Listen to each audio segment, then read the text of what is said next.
Well, here we are in the WIRY broadcast studios with Mr. Gordie Little, the program manager, program director, and he's going to take over this now and tell us a little bit about the background of what goes on here at the radio station and the personnel involved. Hi. Most people are interested in the musical aspects of a radio station, especially young people in junior high school and in high school, and many of them think the only things involved in running a decent radio show on a radio station are the records themselves. And believe me, music does play a very important role in the radio business. There are a multitude of other factors involved in putting together a program and getting the right records for the right audience at the right time of the day, and these are some of the things I'd like to talk about to you today. The first thing a radio station needs is a control room. The area we're sitting now is called a recording studio, and although it has basically the same equipment as the on-the-air studio. It has a control board, this long device in front of me. This one happens to be about 20 years old, but it's been specially designed for recording purposes. All of the commercials you hear on WIRY have been pre-recorded. Most of them, about 90% of them, are recorded and put together right here in the WIRY studios. The control board is the device which pulls all the sound together that's transmitted on the radio. A little later on in the day, we'll show you how the new control board is different from this one. Simply by updated electronics, it's all transistorized. The control board itself is composed of a number of dials called potentiometers. For those engineering buffs, we shorten the term to pots. Each pot controls a different function. Some of them control the turntables, not dissimilar to the record players on your stereo, although larger to accommodate larger discs and better balance and so on. The microphone, cartridge recorders, an Ampex reel-to-reel recorder, which you can see over here, which is a glorified version of most of the reel-to-reel tape recorders you've seen, and telephone inputs and various other inputs that might be required to put together a good radio program. This is roughly what the average control room looks like, complete with its telephone and tape cartridges. We'll talk a little bit more about the tape cartridges later on. Now, once a radio station has the basic equipment it needs, the next thing it has to have is personnel. As the program director in a radio station, I'm responsible for all the words that are spoken on the air. I have a program staff made up mostly of disc jockeys, as they're commonly called. The name disc jockey is kind of a misnomer for the most part, because it implies that all the person does is play records and introduce them. And indeed, in many radio stations across the country, this is all the disc jockey does. Gives the time, gives the temperature, and introduces the record. We try to do a great deal more at this radio station. This is not necessarily a propaganda routine for WIRY, but our image as it's been created down through the years is based in large measure on our direct relationship to the people who listen to our radio station. So besides playing records and entertaining people, and that's what music is all about, we go a lot deeper than that in terms of our public service, our newscasts, and the various other functions of the radio station. So right at the outset, I want all of you to understand that there's a great deal more than just plain playing records to making a good radio station. Now, besides on-the-air personnel, including the disc jockeys, the program people like myself, there's a sports director and various people who can do play-by-play for the sports activities for your school and others. There is a news director and other people who work with him. In a small radio station such as WIRY, most of the people are able to read a newscast and make those necessary contacts to get good news on the air. Because WIRY, unlike some other radio stations, is on the air 24 hours a day. And so you have to have news, you have to have music, basically the same things during the night time for those people who work at night or for other reasons are up at night as you do in the daytime. Then another part of the radio station is its sales department. If I were to ask you or the average person on the street how my salary is paid or how a radio station makes the money it needs to grow and to subsist like any other business, you probably wouldn't have a precise answer for me. But a radio station makes its money by selling its radio time. This is different for those of you who are interested in salesmanship from many other businesses, because we're selling in the radio business what we call an intangible. You're selling sound. The salesman's job, and he has a complete department here with a sales manager and salesmen who know everything there is to know about how the radio station operates on the air, and they have to. Because when they walk into a sponsor's place of business, it's their job to convince the sponsor that he's better off to buy a commercial on WIRY than he is any other radio station, television station, or newspaper in the area, and he has to have the facts and figures to prove it. Then he's convinced the sponsor. The sponsor should buy a given number of commercial minutes, or 30-second commercials, or 15-second commercials, they vary, on this radio station. The salesman has quoted the man a rate, has gotten him to sign a contract, and has the technical details of the arrangement all made. Then he has to get the copy. The copy in a radio station, as in a newspaper, is what's said on the air. In the case of the commercials, it's what the man wants to sell. The salesman writes down the basic details of what the sponsor has to sell on the radio and brings them back and gives them to what we call a copywriter. He's another segment of the organization, and a very important one. This man has to take a skeleton of facts, use the basic image that the department store or gas station or funeral home or whatever it is wants to push, and put together a commercial that sells that product. Then that commercial goes through a process much like the process of checks and balances. These are stopgap measures whereby the salesman then reads the copy again to make sure it includes all his original ideas. The program director, in this case is me, has to reread it again to make sure all the technical aspects and the appropriate music are chosen, and then it's recorded. It's brought into this precise room in the radio station called the record studio. The announcer here, it may be one of the disc jockeys, it might be myself, it might be a special person whom we hire who speaks French, for example, comes into this room and chooses all the music he needs to put the commercial together. Now, since what you hear on the radio station is the commercial itself, once it's been recorded on one of these tape cartridges, his job is most important. He has to be the best salesman of all, because by his combination of music and sound effects and voice inflection and the whole business, he is putting together the end product, which causes you to go out and buy a specific type of bubble gum or a certain record or a certain kind of shoes. And that's where the real training and the background of on-the-air personnel takes place. This is far above and beyond the role of the disc jockey, as I mentioned a few minutes ago, giving the time, the temperature, and so on. He has to be a production engineer. We have, as you can see over here in the distance, a number of tape cartridges on file. Many people might ask how the disc jockey gets these professionals to sing a specific commercial image. This is a long process.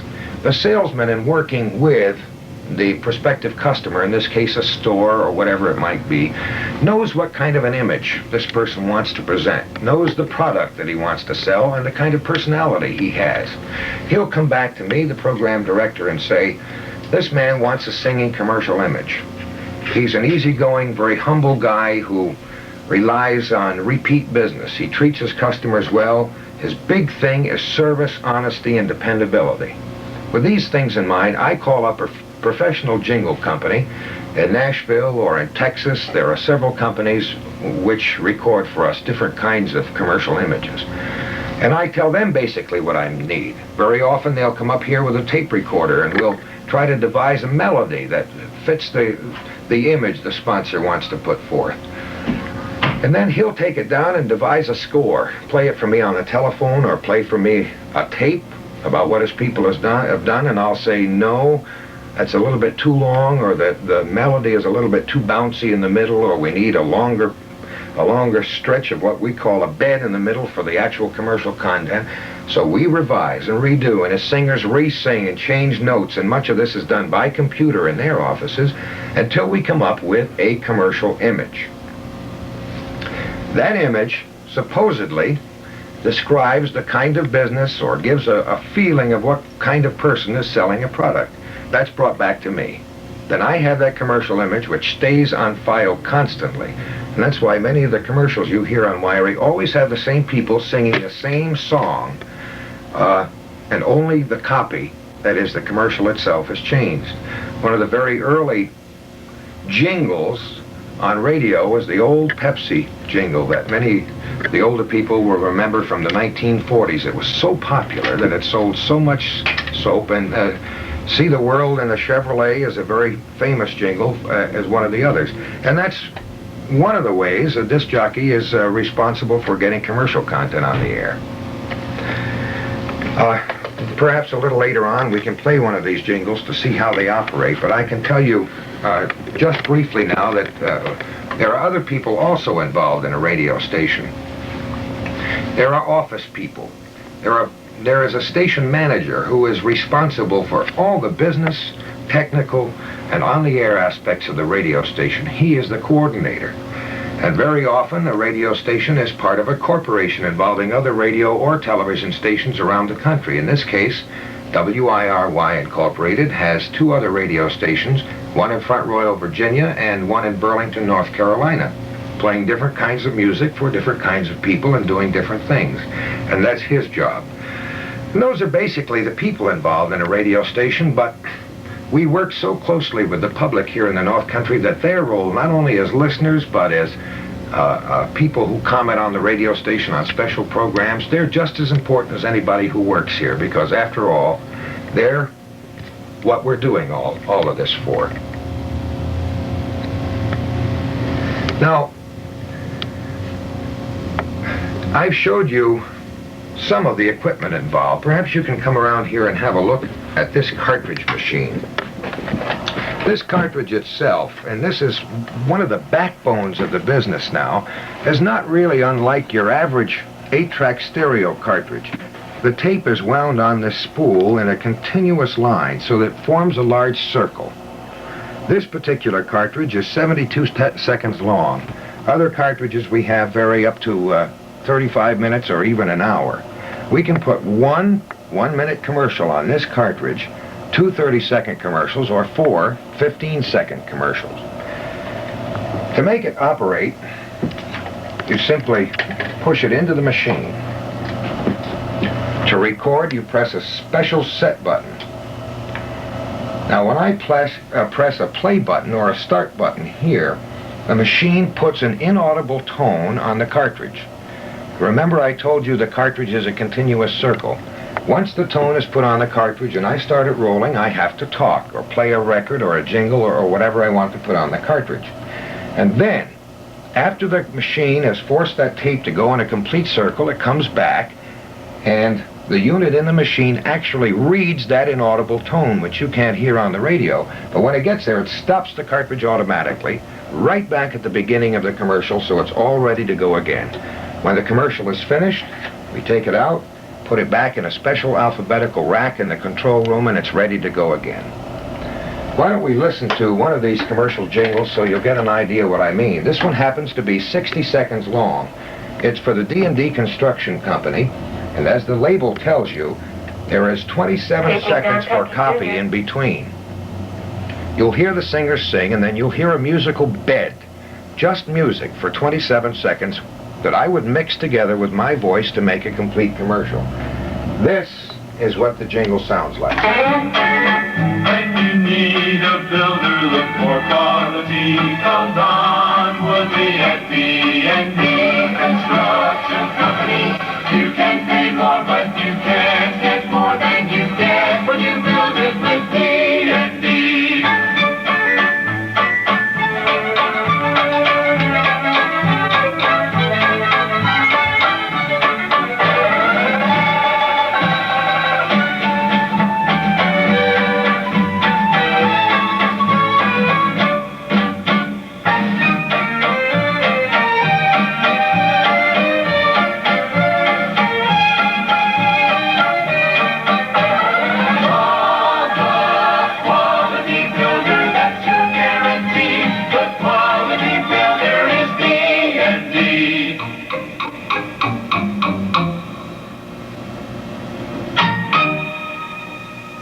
So the jingle has ended, and you'll notice the green light is still on to show that it's still running. When it stops, it'll be all ready to play again. In this case, the commercial was 60 seconds long. The actual cartridge is 72 seconds long, so it takes 12 seconds for it to get back to the beginning. The jingle is finished and all ready to be used again. Let me show you a little more about this control board and what's involved. Some people have compared learning to operate the control board in a radio station with learning to operate an airplane. It's not nearly that complicated because it's not a life or death situation, although to the disc jockey, when he finds a piece of equipment not operating or he can't think of the proper ad lib, it may be for him almost a life and death situation. A radio station has to be careful how much sound it puts out. Sound is measured in decibels. We have what we call VU meters on almost every piece of equipment which measure the sound. You obviously can't put too much sound out or the music would be distorted. You can't put too little sound out or the person wouldn't get the message on the radio, so you have to put out what we call an optimum measure of sound. And that optimum measure varies from 0% to 100% on the VU meter, also measured in minus numbers, up to 0. When you're up in the red or when you're down near 0, you're too loud or too soft, and that's how those are measured. Like the volume pot on your radio or stereo, I call it a pot, and you remember the correct name is potentiometer. This measures how much sound. And the more you turn it up, the more sound goes out over the radio. These are 45 RPM records, which all of you are familiar with. This is the stuff that pop records are made out of. They used to be made out of pure virgin vinyl. Now they're made out of a cheap plastic, all involved in the oil crisis of last year, and so records are still a little bit hard to get. They're more cheaply made than they used to be, and radio stations do not get as many copies as they used to get, and I'll get into that later. Let's say the music is already chosen, and we'll discuss how the music arrives at a radio station and gets prepared for airplay later on. Here's what a disc jockey has to do. Put the record on the turntable. The turntable has a gear shift. Not unlike an automobile, this one's a 3-speed on the floor.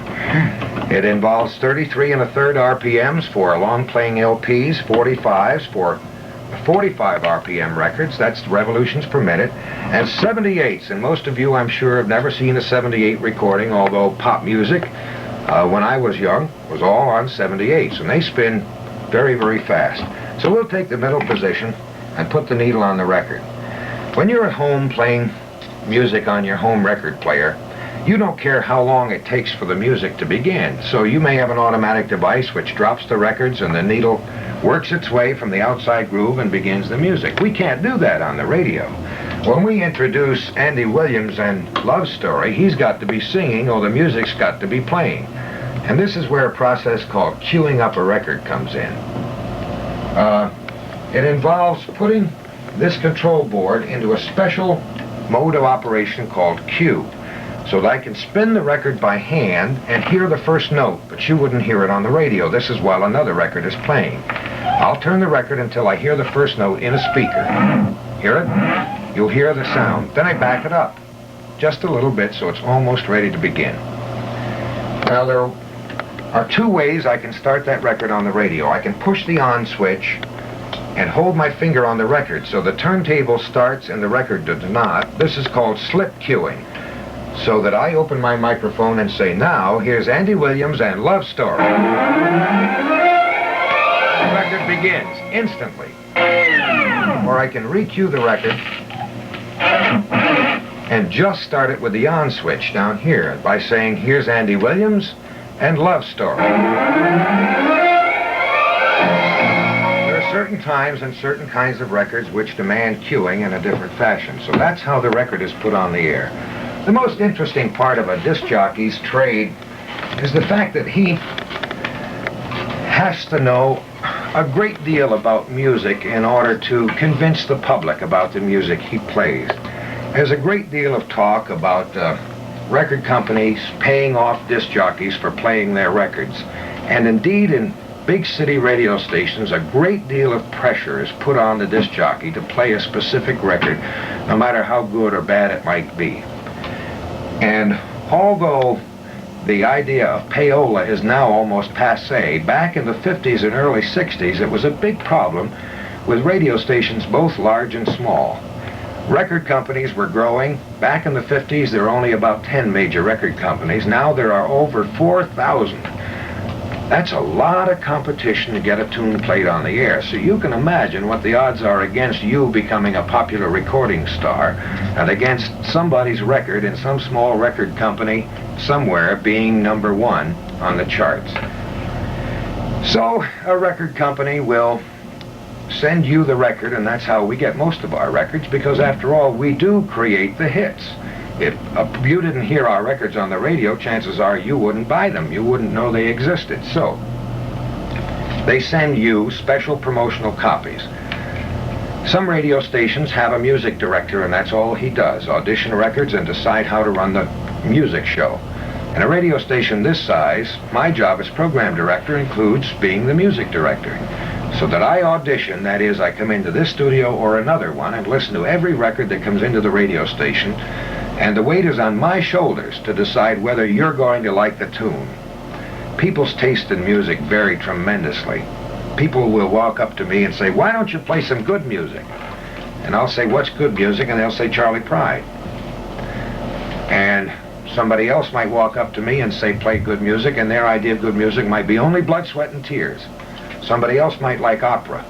So you see, people's tastes vary. So our object in this radio station is to play contemporary music, that is currently popular music, but in such a mixture that nobody is offended, so that we can please the greatest number of people the greatest amount of time in the day. So when a record comes into the WIRY studios, I listen to it, I audition it. Very often there are two different tunes, one on each side, but more often one side is monaural and the other side is stereo. Since we broadcast in monaural, there's only one tune to make a choice with. I listen to the tune and I say, yeah, I think our audience would like that. And I'll begin to play it on the air. A radio station has what is commonly called a format. A format is nothing more than a framework. Certain kinds of music at certain times of the day in a certain rotation. WIRY works this way. One top 20 tune, then one golden oldie, which is most often has been in the top 30 within the last 10 or 15 years, and one tune that is on its way up, so that you automatically get a good balance of music. Every tune you hear is in the top 20 nationwide. Every third tune you hear, the tune after that will be a golden oldie, the tune after that will be a tune that's on its way up. So you get to hear all kinds of music throughout all kinds of times of the day. More often than not, we play the same kind of music 24 hours a day because we feel the same kinds of people are listening. The disc jockey himself makes little subtle changes when the housewife is listening or when the teenager is listening at night. He'll play more of the top 20 tunes that that teenager likes to hear. Big Ben Everest, who's on the air all night here at WIRY, plays a slightly different kind of music for the person who's working at night. And he has a special program called Album Time where he simply plays album cuts from popular albums that people are interested in. And that time of the morning, people want to be soothed a little more than they do at 7:30 at night. Now, some record companies do not send their records to every radio station. They used to, but they don't anymore. Because I mentioned the oil crisis has had a great deal to do with how many records are produced and how many copies a company makes. It can't waste its copies now because it cuts down on its profit. So many small record companies cannot afford to send a record to every radio station in the nation because there are so many. So very often a tune becomes a hit and I'll be forced to go out and purchase the record or subscribe to a record service. Billboard is the magazine of the industry like Variety is to the arts. I get a Billboard magazine every week and it tells me what the top 100 are in the country. This is based on, number one, record sales. How many of you buy how many copies of that record? Number two, radio station play. We and other radio stations contribute our facts and figures to this organization and to others on a weekly basis, determine how many times we play a record or how the various disc jockeys and music directors in a station like it. And then all this information is fed into that almighty computer which spits out a top 100 every week. There are lots of top 100s. We have a method of choosing a top 30 or a top 10 here in the Plattsburgh area based on your response to the record and a lot of other stimuli that come into me and the other disc jockeys. And I boil this all together in my mind and I say, this is the tune that people would like to hear most of all this week, and that tune is number 1. Very often there are certain tunes in a survey that you'll disagree with. You'll say, that rotten sound, why is it number 1? You may not like it, but 99 out of every 100 other people might. Or I might pick a tune for number 13, which you might not like either. You think it ought to be 15. So in many ways, since I don't have that computer, all I have is the basis of 14 years here at WIRY and knowing many people in the North Country in different fields and with different musical tastes of making this kind of judgment. I also talk to all my disc jockeys and get their response to determine whether a tune is going to be a hit. Once in a while I goof because I'm human. And there's a lot of room for human error on the radio, and when a disc jockey makes a mistake, the whole world knows about it because you're listening. There are many times we say things on the air, the minute you say them, you know you said that a little bit wrong. Your grammar wasn't perfect, or you made some other mistake, and you'd like to grab those words and pull them right back out of the microphone, although it's impossible, so the best you can do is laugh about it. So once in a while, I'll pick a record to be a hit that's not a hit. So I have other little devices. A record only stays on the air for so long, and if it isn't a hit, then it comes off the air. And I have little drawers and bins all over the radio station where certain records from certain dates are kept. I have a method of telling when a record was first produced, and when you hear the disc jockey saying, here's a big hit from Andy Williams in 1971 that came out on the 1st of January. I mean, he may have a pretty good memory and be quite knowledgeable about music, but he's cheating a little bit because every time a record is put on the air, a date is also put on the record, the time it comes into the radio station. Each record has that date. The disc jockey has an automatic reference, and he can tell you exactly when the tune came out. After a tune is a golden oldie, and in this business it's kind of funny because a golden oldie might only be 6 months old or 6 years old. I check the various charts that we've made up and the ones I told you about in Billboard and see the highest position that tune reached. So let's say it was number 5 in 1968. I also put that information on the record where possible, so the disc jockey has that reference, not in a book, but right on the record as he plays it. So that's roughly an idea how music is created. The backbone of the radio station, in terms of its general overall sound, is the music. Many people have many different tastes, as I've mentioned before, but if you play music that is currently popular, you're going to have a majority of the audience in what we call a radio market this size in the North Country. A little bit of country music, a little bit of pop music, a little bit of jazz, a little bit of a mixture, but all fairly currently popular music with the exception of the golden oldie, and after all, that's the music that was popular yesterday. A point I'd like to make here before we move on and show you other aspects of the radio station is in the music itself. Popular music changes. If you were to have me play the top 10 from 1948 and then the top 10 from 1955, there would be a drastic change. Because the top 10 from 1948 consisted of a great many cowboy songs. At that time we called them cowboy songs. You know, the home on the range, cool water type sound. There were pop singers and jazz singers, of course, because the big band era was still very, very strong. Then all of a sudden, around 1953, 54, 55, and 56, a thing called rock and roll started. Carl Perkins and Elvis Presley, and a great many of the stars that we have today. Chuck Berry, for example, was very, very strong in that early movement toward rock and roll. Every generation seeks something a little bit different they can call their own. The Lindy, the foxtrot, the turkey, these are all dances that were popular among our grandparents, our parents and grandparents back in the early days, and to their parents this was wild music. To us now it's tame. Each generation tries to seek something that's its own, and that includes music. So came rock and roll. Then there was a thing called progressive rock. And we said, oh, how wild can this be? My ears can't take this sound. Then things back off because there is a certain kind of thing that people generally like to hear.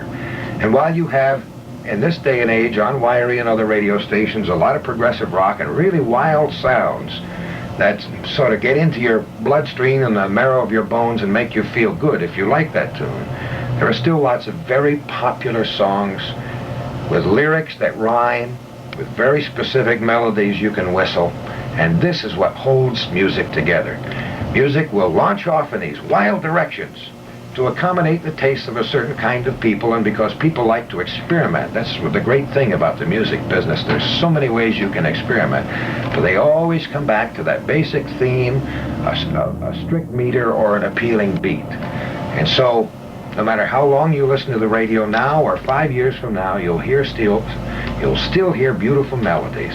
And that's why, among the popular tunes you have now, you have many of the modern rock groups taking a tune from 1942 and making a hit all over again. And these so-called popular standards will be standards forever in music. The only other point I wanted to make about music, and we could talk about this for many, many hours, and if any of you have any questions at any time, you can call me on the telephone in reference to a specific tune or writing lyrics for music, and I'll be glad to discuss it with you at your convenience and mine. The lyrics of songs reflect the feeling of an age. If there's a war going on or an economic crisis or a problem such as Watergate, there are always tunes about it. So that you can take the music from any era, Brother Can You Spare a Dime from the Depression, tunes about Vietnam such as the Green Beret, tunes about the economic crisis, and funny and serious tunes about Watergate, and it reflects the age. The lyrics of music are just like poetry. You can write a rhyming poem, or you can write a lyric that doesn't rhyme and put music to it. It's just another way of getting down deep inside the person. And it's how you and I react to a piece of music that determines whether or not it's going to become a hit. I can choose a tune 17 times a day and say it's going to be #1, but unless you like it, it hasn't got a chance. I'd like to take you, if you'd like to go with me, into the WIRY control room to see this kind of equipment, but much more sophisticated and modern equipment, and watch a disc jockey in action if you don't mind. So come on with me now. Now this is the WIRY control room. As you notice, the board here is all push button and transistorized, and there are less pots because there are less functions. You'll hear music played on the air, and there are always 2 turntables so that one record can be ready. David just queued up the record very quickly, the process which I showed you before.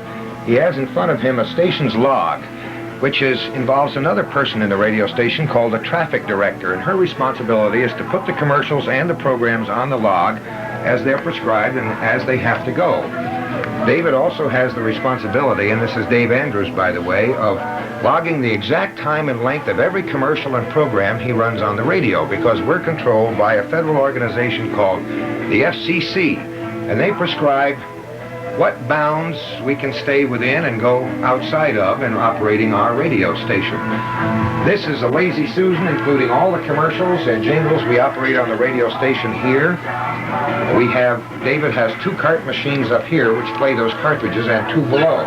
This record is going to end in a couple of moments. David will push a button and play one of those commercials, and then he'll make an ad-lib and introduce the next record, and you can see exactly how it operates. His job is not just as simple as introducing tunes, because, as I mentioned before, he's got to be thinking constantly about what he's going to do next, and he has to have the next 4 or 5 minutes or 20 minutes all figured out in his mind. The more relaxed he sounds on the air, the better prepared he is. We'll watch him as the record ends. He has the earphones on so that he can hear himself when the speaker is dead.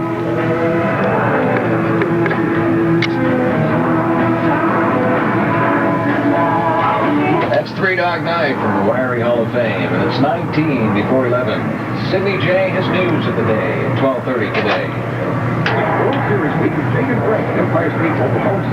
Now, although the speaker is turned down, David hit the button to play a commercial, which is operating on that right-hand cartridge machine. He has 4 cartridge machines, so he can set up 4 different functions, including 2 commercials and 2 jingles, or whatever he wants ahead of time. Open Monday through Friday 9 to 9, Saturday 9 to 5, Sunday 1 to 5. He'll talk again in just a moment. Empire State Mobile And he'll Home start Group this 3, 4 record. mile west of the Northway exit 37. Let's remind you again that CBL action this Friday night with Mike Mannix and Bob Pooler on the air on Wiry, Osable Valley at St. John's at Daly Avenue, and Saturday afternoon at Speakman Town at PHS. Your #1 station for sports, WIRY, with the sounds of Blue Swede. Never My Love. All of the records start automatically by pushing a button on the board, as do all the other tape machines. One other aspect of the radio station which I failed to mention, which is very, very important, is public service. And this involves not only promoting local ball games and sporting events, but other functions as well, right? Ranging all the way from the Boy Scout meeting to the Ladies' Tea Party or the WCTU at the United Methodist Church to a ham supper in Peasleyville. Right down to the lost dog. If you lose your wallet or your dog or your cat, this is the most important thing in your life at that moment. So we try to serve groups and individuals in the North Country. The biggest public service things we do are city drives on the streets, the Bike-a-thon for cancer, the Mile of Dimes or Dollars for Dystrophy or Apples for Cystic Fibrosis drive, which we ran some time ago on the radio station, or buying a new ambulance for the city fire department by seeking your donations. So entertainment, public service, and news is another factor involved too. These are the various categories of music David has to choose from, which rotate from time to time throughout the day. On this end are the top 20, on this end are those upcoming tunes I told you about, and over here are hundreds upon hundreds of tunes that were formerly in the top 30 in our nation. He'll play some from here and put them on the other end so that they rotate from week to week. You'll hear all your favorite oldies as well as the currently popular tunes. Now, in just a moment, I'd like to show you a view of the transmitters and the Wiry newsroom, if you'll come with me.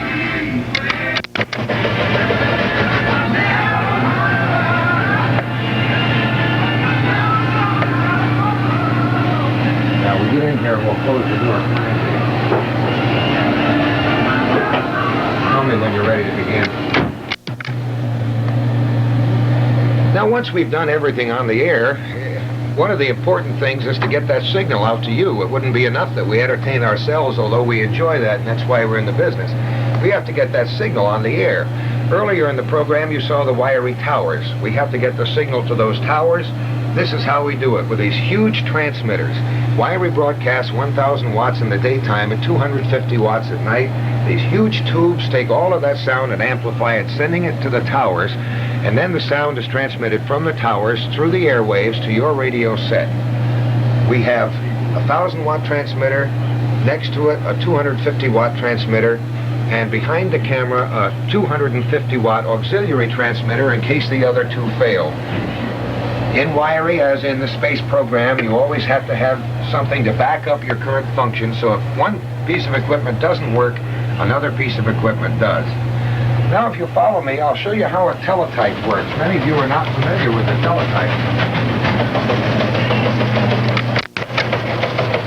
This teletype is nothing more than a glorified typewriter. It involves a number of people sitting in Albany and Washington and at various other places in the country, gathering news, writing it, sitting down to a special transmitting typewriter and sending it over a telephone line where it's received at Wiry, and those signals through that telephone line are changed into the written word via this teletype. On this teletype, and it operates 24 hours a day, are sports scores, weather forecasts, national and international news developments, hog prices in Cucamonga and Tennessee, and almost any piece of information you might be involved with or you might want to hear that's not local will come to Wiry on this teletype. Each box of paper contains miles and miles of teletype paper. This thing operates 24 hours a day. The newsman and the disc jockey uses this as a major source of information. He runs in here and rips off the paper, looks at it to see if there's anything he'd like to broadcast on the air. It might be a sporting event, or it might be a tragic accident in New York City, or some other important event that you might be interested in, and he'll use it. What he doesn't need to use, he'll throw away.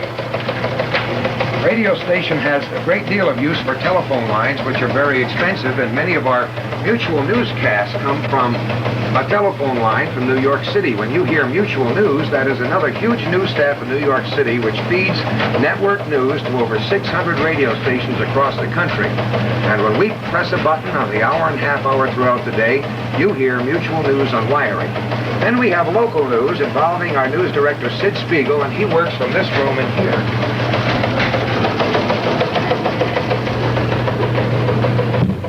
Now, this is a very small studio, but it's adequate. Sid has what he needs to operate here. He has a microphone, a huge clock, because a radio station is always under the pressure of time. Everything has to always come out precisely. And he has one of his most important pieces of equipment, a telephone. Before every local newscast, Sid is in contact with all the local and area news agencies, the city police, the state police, the sheriff's department, the hospital, the head of an organization or of a city department. He takes notes on the telephone in his own kind of shorthand, types the stories on a typewriter which types very large letters so they're easy to read, all in capital letters to make it even easier to read. And then he constructs a newscast, a 10-minute or a 15-minute newscast. And when the time comes for him to go on the radio, he'll hear his name introduced, he'll hear a light bulb over here light up, or he'll see it light up, and then he'll begin talking on the air. Sid is a diabetic, as many people are not familiar with, so he has to have a special device which is lighted, which enlarges the script which he reads. And although the audience is not familiar with that, that's the way it occurs here. Sid has been a radio broadcaster in this area for 42 years, so that his type of news approach is unlike any you'll ever hear. He speaks the language of the people, and he talks about the kinds of things people are interested in. He knows many people, and he knows the history of the area, which makes it even more interesting to listen to him on the radio. This is how local news operates. Now, we're in the business of communications, and we not only have to communicate to you, the WIRY listener, but to each other. And when Sidney J. is out in the WIRY mobile unit and he comes on a fire, how does he get it on the air? Just like this. The same way the police talk to each other when they're on the scene of an accident. This is a Motorola receiving rig that contains a microphone just like he has in his car. He can talk to the WIRY studio at any time by pressing a button and talking. This is the receiver that picks up his sound and transmits it into our radio station and through the board of the console I told you. We have only to press a button to put him on the air. We can also press a button to put a telephone conversation on the air, to record it, or to play something out over the telephone so that you could hear it if you were a sponsor and you wanted to hear how your commercial sounded before it went on the air. Did you ever wonder how your Peru football or basketball games are broadcast on WIRY? Mike Mannix takes another kind of communications device called a Marty transmitter with him. This is what it looks like. It has the VU meter, which I told you is on every piece of equipment, and an antenna. He plugs a microphone into that, plugs the AC current plug into the wall at your football game, and talks into the microphone. That little 10-watt transmitter sends his voice back to WIRY, and we broadcast it on the air to you.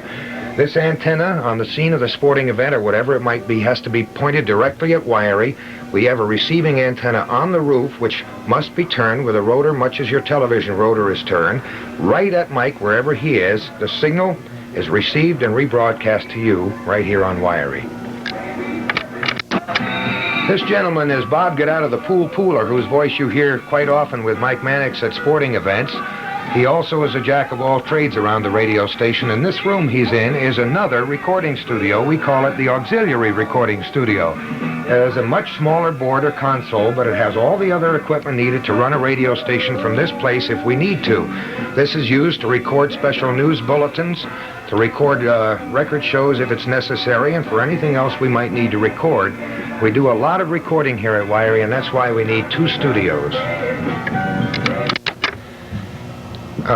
This is Chester O, a man whose voice is more familiar than his face because that's the nature of the radio business, but he's the guy that wakes people up every morning on WIRY and has for many, many years with the great sound of Miss Lonely Hearts, the birthdays, and the musical saw. Chet Bosworth. Now, many of you might say, can I become a disc jockey? Sure, this is a great country we live in. If you want to do something badly enough, you'll do it. There are a lot of natural things a person has to have to become a good disc jockey. Number one, you have to be interested in the world around you because these are the kinds of things you're trying to convey to the people. You don't have to have a college education, although many of us here at WIRY have been through college because it gives you a broad expanse of knowledge in many different fields. But it helps to study music. Not only to listen to the music you like on the radio and be interested in it, but study the lives of performers, study your favorite artists, study kinds of music that you detest. Because the more you know about how music is constructed, the more appreciation you'll have, and the better able you'll be to talk about music on the radio. One of the great prerequisites to being a radio announcer, I think, is an interest in people. If you're interested in people, then you want to serve them. Number two, another reason for getting a fairly decent education before you try to become a disc jockey is so that you can read well. Not only is it important to be able to read to yourself, but in our business, you have to be able to talk into that microphone and be convincing. So if you want to become a radio announcer, spend a great deal of time simply reading things out loud. Reading them so you're putting across an idea, so you're entertaining a person, so you're controlling the people's emotions who are on the other side of that radio. Most of becoming a radio announcer is either built into you in the beginning or something that you can learn on your own.